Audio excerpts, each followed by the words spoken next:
Goed, wanneer mense vir 'n geskenk vir 'n kind toedraai, moet mense maar toedraai vir hulle interessant is, want hulle hou nogal daarvan om geskenke oop te maak.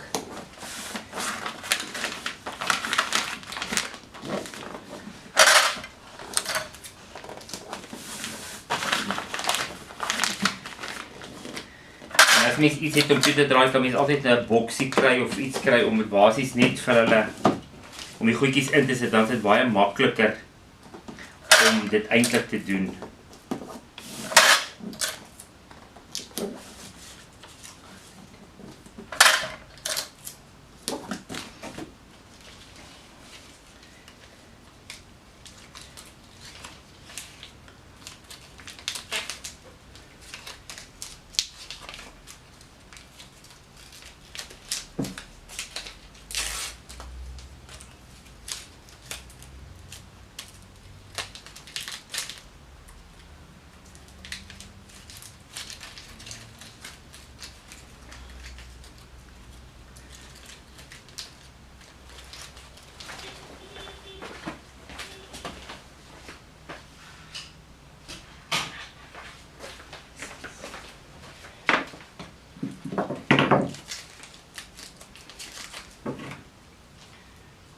Ek gebruik sommer 'n glue gun, dit is my baie makliker as mens stukkies so binne wil sit.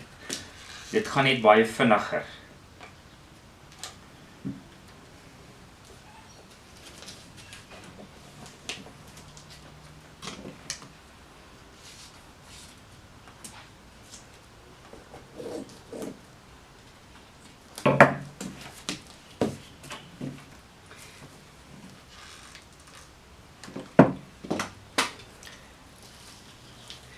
En dan rond jy hom dan net af met 'n interessante speeldingetjie.